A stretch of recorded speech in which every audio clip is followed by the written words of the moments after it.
하나님의 말씀은 열왕기하 19장 29절에서 37절입니다. 온라인상에서 김광희 장로님, 곽선우 권사님 함께 참여해 주셨습니다. 열왕기하 19장 29절에서 37절입니다. 다 같이 함께 읽겠습니다. 또 내게 보일 징조가 이러하니 너희가 금년에는 스스로 자라난 것을 먹고 내년에는 그것에서 난 것을 먹되 제3년에는 심고 거두며 포도원을 심고 그 열매를 먹으리라. 유다 족속 중에서 피하고 남은 자는 다시 아래로 뿌리를 내리고 위로 열매를 맺을지라. 남은 자는 예루살렘에서부터 나올 것이요 피하는 자는 시온에서부터 나오리니 여호와의 열심히 이 일을 이루리라 하셨나이다 하니라. 그러므로 여호와께서 아수르 왕을 가리켜 이르시기를 그가 이 성에 이르지 못하며 이리로 화살을 쏘지 못하며 방패를 성을 향하여 세우지 못하며 치려고 토성을 쌓지도 못하고 오던 길로 돌아가고 이 성에 이르지 못하리라 하셨으니 이는 여호와의 말씀이시라. 내가 나와 나의 종 다윗을 위하여 이 성을 보호하여 구원하리라 하셨나이다 하였더라. 이 밤에 여호와의 사자가 나와서 아수르 진영에서 군사 18만 5천 명을 친지라. 아침에 일찍 일어나 보니 다 송장이 되었더라. 아수르 왕 사네립이 떠나 돌아가서 니느웨에 거주하더니 그가 그의 신 니스록의 신전에서 경배할 때 아드람 멜렉과 사레셀이 그를 칼로 쳐 죽이고 아라랏 땅으로 그들이 도망하매 그 아들 에살하돈이 대신하여 왕이 되니라. 오늘도 하나님의 은혜가 여러분의 삶에 가득하기를 바랍니다. 하나님의 영광이 드러나기를 주님의 이름으로 축복합니다. 제 아내가 아동부 교사입니다. 이제 오랜만에 아동부 성경학교를 하게 됐는데 제 아내가 늘 걱정이 있었는데 그것은 바로 이제 비용을 어떻게 할 건가, 재정을 어떻게 할 건가. 교회의 재정이 그렇게 넉넉지 않은데 교회 재정을 요청해야 되나 이런 걱정을 했습니다. 저는 이제 걱정하지 마라라고 했는데도 불구하고 이제 이리저리 걱정을 하고 누구에게 지원을 요청해야 되나 이런 걱정을 했습니다. 그런데 지금 전혀 그런 걱정이 소용이 없을 정도로 풍성하게 풍족하게 모든 이들이 이렇게 섬겨주셔서 지금 재정이 계획된 것보다 훨씬 더 풍성하게 됐다. 그래서 교사들 저녁 식사도 할 수 있겠구나 이런 이야기를 하는 것을 보면서 참 하나님의 역사와 그리고 우리가 걱정하는 것이 참으로 소용없다라는 것을 느끼게 됐죠. 요즘 올림픽이 한창입니다. 올림픽이 한창인데 이 올림픽에 우리나라가 역대적으로 금메달을 가장 많이 딸 거라는 그러한 예측을 합니다. 사실 올림픽을 시작하기 전에는 금메달을 가장 못 딸 거라고 생각을 했다고 합니다. 왜냐하면 그 선수들도 축소되었고 그리고 예전보다 오히려 실력 면에서 못하다라고 생각을 되어서 올림픽에서 이번 올림픽은 역대 가장 최저 성적이 될 것이다 라고 하는데 오히려 88 올림픽 때보다 더 금메달 수가 많을 가능성이 많이 생겼다라고 그렇게 이야기를 합니다. 이렇게 우리는 금메달을 따서 많은 사람들이 국민이 위로를 얻고 평안을 얻고 기쁨을 누리는데 또 한편으로는 참으로 암울하기도 합니다. 왜냐하면 이번 올림픽이 역대급으로 영적인 전쟁이 치열하기 때문에 그렇습니다. 사실 여러분들이 개막식을 장면을 보면 이 개막식 장면의 동성애가 가장 확연하게 드러나는 그러한 개막식을 보았죠. 그래서 공공연하게 동성애자들을 등장시키고 이것을 마치 당연하듯이 그렇게 표현하는 모습을 봅니다. 그리고 또 동성애자들이 경기에 나서서 지금 메달까지 딸 정도로 동성애가 아주 활발하게 움직이는 그러한 모습을 봅니다. 이것뿐만 아니라 다양한 모든 신들의 종합 세트가 바로 이번 올림픽이라고 그렇게 이야기를 합니다. 그래서 곳곳에 이러한 영적인 전쟁이 가장 치열한 그러한 곳이 이번 올림픽이다. 그래서 가장 화려하고 가장 이게 사람들이 보기에 재미있다라고 이야기하지만은 그러나 그 한편 거대한 그 화려함 아래 영적인 전쟁이 가장 치열하다. 그 속에서 기독교인들이 할 수 있는 일들이 지극히 적다라는 것을 우리는 보게 되죠. 이것처럼 요즘 세대에 무슨 영적인 전쟁이냐라고 이야기를 합니다. 이 세대가 발전하고 과학이 발전하고 여러 가지 다양한 문화가 발전하는 이러한 세대에 영적인 전쟁은 없다라고 생각을 하기도 합니다. 그러니까 영적인 전쟁이 무의미하다. 다시 말하면 신이 없다라고 이야기하기까지 하고 하나님의 존재를 부정하기까지 하는 그러한 세대라고 말할 수 있습니다. 그런데 과연 하나님이 존재하지 않을까라는 생각을 우리는 늘 하게 되죠. 왜냐하면 우리는 늘 그 하나님을 경험하며 살아가고 있기 때문에 그렇습니다. 사실 오늘 열왕기서를 보면 그 하나님의 역사를 더욱더 분명하게 우리가 보게 되는 그러한 장면을 봅니다.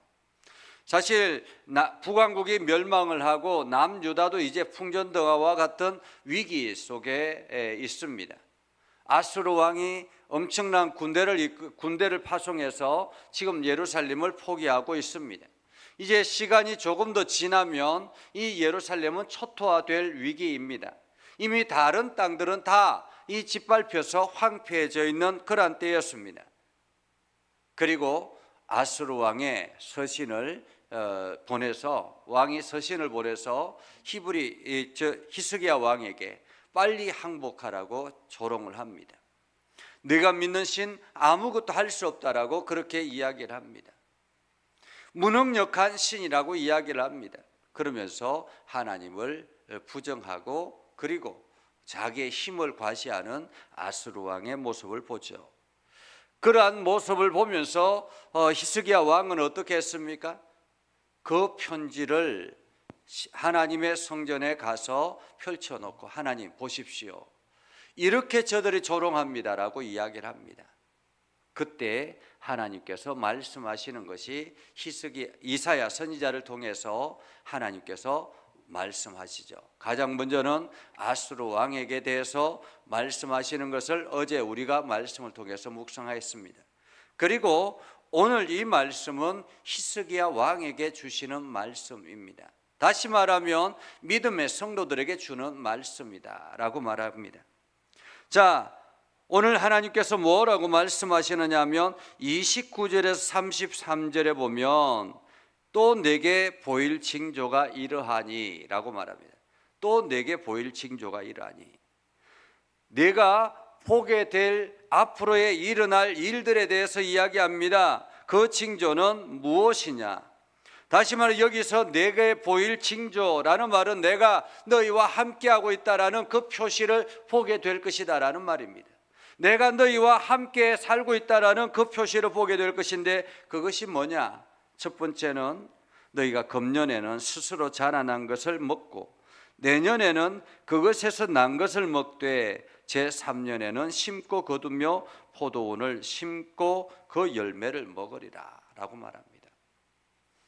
금년에는 이미 해가 지나갔고 많은 사람들이 끌려갔고 들판은 다 황폐해졌고 적들에 의해서 완전히 짓밟혀서 이제는 더 이상 파송조차 할 수 없는 그러한 상황이 되었습니다. 그런데 하나님께서 그 금년에는 이스라엘 백성들이 먹을 수 있는 것이 뭐냐? 스스로 자라난 것을 먹을 것이다라는 것입니다. 스스로 자라난 것. 자기들이 파송해서 자기가 열심히 일해서 먹을 것이 아니라 하나님께서 스스로 자라나게 해서 그것을 이스라엘 백성들이 먹게 할 것이다라는 것입니다. 그리고 내년에는 그것에서 난 것을 또다시 먹을 것이다.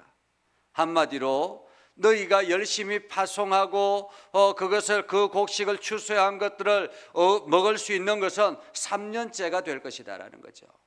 2년 동안은 내가 너희를 먹일 것이다 라는 말이에요. 기가 막히지 않습니까? 이스라엘 백성들이 자기가 농사를 열심히 농사해서 먹는 것이 아니라 하나님께서 그냥 스스로 자라나게 해서 그것을 이스라엘 백성들이 먹을 것이다 라는 것입니다. 사실 이것은 아무것도 아니죠. 이스라엘 백성들이 애굽 땅에서 광야를 거치며 가나안 땅에 들어올 때 어떠했습니까? 장장 40년을 하나님이 먹이셨지 않습니까? 그것처럼 2년 동안은 하나님께서 먹이실 것이다. 그리고 3년째가 돼서야 비로소 너희가 파송하고 추수한 것을 먹게 될 것이다 라는 것입니다. 이것이 첫 번째 징조라는 것입니다. 하나님께서 내가 너희를 먹이시나 안 먹이시나 봐라 라는 의미이기도 하죠. 이것은 하나님의 살아계심을 히브리 민족들 이스라엘 백성들에게 보여주시는 장면입니다. 그리고 유다 족속 중에 피하고 남은 자는 다시 아래로 뿌리를 내리고 그 위로 열매를 맺을지라. 이미 많은 사람들이 아수르에 끌려가고 많은 사람들이 포로로 끌려가서 끌려가고 또 죽임을 당하고 그렇게 했지만은 남은 자들은 아래로 뿌리를 내리고 위로 열매를 맺게 될 것이다. 다시 말하면 그들이 다시 정착을 하고 새롭게 성장해서 좋은 열매가 맺게 될 것이다 라는 말이죠. 한마디로 황폐해졌던 땅들이 다시 일어나게 될 것이다. 예를 든다면 사업을 하는 사람들이 사업이 완전히 망가졌어요. 그런데 하나님께서 그들을 일으키기 위해서 하나님께서 2년 동안 먹이시고 그리고 그 남아있는 조그마한 불씨를 통해서 새롭게 뿌리가 내리고 열매가 맺히게 될 것이다. 다시 말하면 사업이 일어나게 될 것이다 라는 것입니다. 남은 자는 예루살렘에서부터 나올 것이요 피하는 자는 시온에서부터 나올 것이요. 예루살렘과 시온은 하나님이 계시는 곳입니다. 다시 말하면 하나님을 붙들고 있는 그 성도들이 일어나게 될 것이다 라는 말입니다. 하나님의 말씀을 붙들고 있는 그들이 예루살렘에서부터 시온에서부터 나오게 될 것이다. 이것이 하나님의 열심이라고 말합니다. 하나님의 열심. 이스라엘 백성들이 지금 유다 백성들이 이 아수르에 짓밟혀서 완전히 폐허가 되고 완전히 무너진 줄 알았는데 하나님께서는 그 속에서 당신의 백성들, 당신을 붙들고 당신을 의지하고 있는 그 백성들을 철저하게 숨겨두시고 남겨두셨다라는 말입니다. 이것이 하나님의 열심이라는 거죠.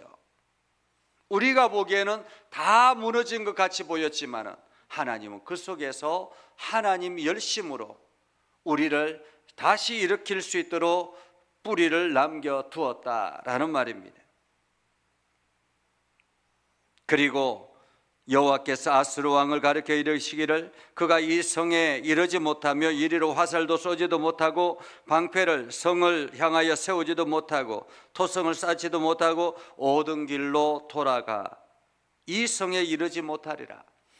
다시 말하면 아수르 왕이 군대를 보내서 지금 예루살렘을 포위하고 있지만은 그 본대가 아수르 왕 그 자체가 이곳에 와서 토성도 쌓지도 못하고 화살도 쏘지 못할 것이다. 아무리 엄포를 놔도 걱정하지 말라라는 말이겠지요. 그런데 이렇게 하시는 하나님의 이유, 하나님께서 왜 이렇게 하실까라는 거죠. 왜 이렇게 하실까? 34절에 보면 나와 나의 종 다윗을 위하여. 저는 이 말씀이 늘 좋습니다. 이 말씀이 나올 때마다 늘 기분이 좋아요. 나와 나의 종 다윗을 위하여. 여러분, 다윗은 지금 히스기야 왕과 얼마나 오래된 시간입니까? 하나님께서 약속하신 다윗과의 그 약속과 지금 히스기야 시대는 몇백 년이 지난 뒤에 일어나는 일입니다. 그럼에도 불구하고 하나님은 그 다윗과의 약속을 기억하신다라는 거예요. 그만큼 우리의 신앙이 중요합니다. 우리의 신앙 때문에 우리의 자녀들이 서로 잘못된 신앙의 길을 걸어간다 할지라도 하나님은 계속 나와의 약속 그것을 붙들고 내 가정을, 내 자녀들을, 내 후손들을 지켜나가신다라는 말입니다. 놀랍지 않습니까? 우리가 하나님 앞에 바르게 서야 될 이유가 여기에 있는 것입니다. 나와 내 종 다윗을 위하여 내가 이 성을 보호하여 구원하리라. 지금 히스기야 왕이 하나님 우리 어떻게 해요 하니까 마치 부모가 자녀에게 하듯이 걱정하지 마, 내가 구해줄게, 이런 말이잖아요. 놀라운 은혜죠. 그리고 난 다음에 하나님께서 행하시는 일을 보십시오. 35절에 그냥 말씀만 하고 끝나는 것이 아니라라는 거예요. 그날 밤에 이 밤에 하나님께서 이사야 선지자를 통해서 히스기야 왕에게 말씀하시고 난 다음에 이 밤에 여호와의 사자가 나와서 아수르 진영에서 군사 18만 5천 명. 여러분, 18만 5천 명이면 지금도 엄청난 군대입니다. 그죠? 지금도 엄청난 군대죠. 근데 그때 당시에 18만 5천 명이면 뭐 엄청난 거대한 군대이죠. 그 18만 5천 명을 친지라 아침에 일찍 일어나 보니 다 성장이 되었더라. 다 죽었더라라는 거예요. 어떻게 죽었는지는 기록에 나와 있지는 않습니다. 많은 사람들이 아마도 전염병에, 돌림병에 죽었을 것이다, 그렇게 예측하기도 하고, 또 혹은 애굽의 군대가 애굽의 군대가 몰래 이렇게 쳐서 이렇게 몰살했을 것이다, 이렇게 이야기를 하기도 합니다. 그러나 분명한 사실은 어떠한 방법이든지 하나님께서 하나님을 대적하는 아수르 군대를 죽였다라는 거예요. 없앴다라는 말이지요. 그리고는 겨우겨우 사네립이 돌아갑니다. 퇴각 명령을 내려서 니느웨로 돌아가죠. 아수르의 수도 니느웨. 그곳에 돌아와서 이제 전쟁에 실패하고 난 다음에 그때부터 아수르는 점점 쇠락의 길을 걸어가게 됩니다. 그리고 그렇게 기고만장했던 사네립은 그 집에 들어가서 니느웨에서 죽임을 맞이하게 되는데, 어디서 죽임을 맞이합니까? 37절에 보면 신 니록스의 신전에서라는 것입니다. 니록스의 신전에서. 기가 막히지 않습니까? 자기들이 믿고 그렇게 의지했던 그 신전에서 죽음을 맞이한다. 그것도 아들의 손에 의해서. 한마디로 후계 구도의 전쟁이 일어났다라는 말입니다. 권력 다툼이 일어났다라는 말이죠. 그래서 아들에게 비참하게 죽음을 맞이하고, 그 아들도 아버지를 죽이고 난 다음에 도망하고 엉뚱한 사람이 왕이 되는 것을 보게 되죠. 이 모든 것은 하나님이 행하시는 일이었다라는 것. 이것을 그냥 역사적인 하나의 일이다라고 이야기하면 할 말은 없습니다. 그러나 분명한 사실은 이 속에 하나님께서 경고하신 말씀이 있었고, 하나님께서 행하신다라는 말씀이 있었고, 그 말씀대로 그대로 이루어졌다라는 것입니다. 오늘 우리가 살아가는 세상도 마찬가지입니다. 세상적인 관점에서 보면 아무것도 아닌 것 같이 보여지지만, 영적인 관점에서 보면 여전히 하나님은 우리의 삶 가운데 역사하시고 우리의 삶을 이끌어 가시고 우리의 백성, 우리의 삶을 책임져 나가신다라는 사실입니다. 여러분들이 오늘도 그 은혜를 힘입어 나아가는 복된 하루가 되기를 주님의 이름으로 축복합니다. 기도하겠습니다. 거룩하신 아버지 하나님, 오늘도 우리 가운데 함께 하시고 하나님의 은혜를 부어주셔서 우리가 믿음 안에 굳건하게 서게 하시고 하나님의 영광을 나타내게 하여 주심을 감사합니다. 하나님, 오늘도 하나님의 열심으로 우리를 구원하여 주셔서 우리가 이 어두운 세상에서 승리하며 살아가게 하옵소서. 그리고 이 모든 일이 하나님의 행하신 일임을 우리가 깨닫게 하여 주셔서 날마다 하나님께 기쁨과 감사가 넘쳐나게 하옵소서. 예수님의 이름으로 기도드리옵나이다. 아멘. 이제는 우리 구주 예수 그리스도의 은혜와 하나님 아버지 극진하신 사랑과 성령님의 감화 감동 역사 위로 교통하시며 은혜가 주의 말씀 가운데 있는 믿음의 백성들 위해 하는 모든 일들 위해 영원토록 함께 하옵시기를 간절히 축원하옵나이다. 아멘.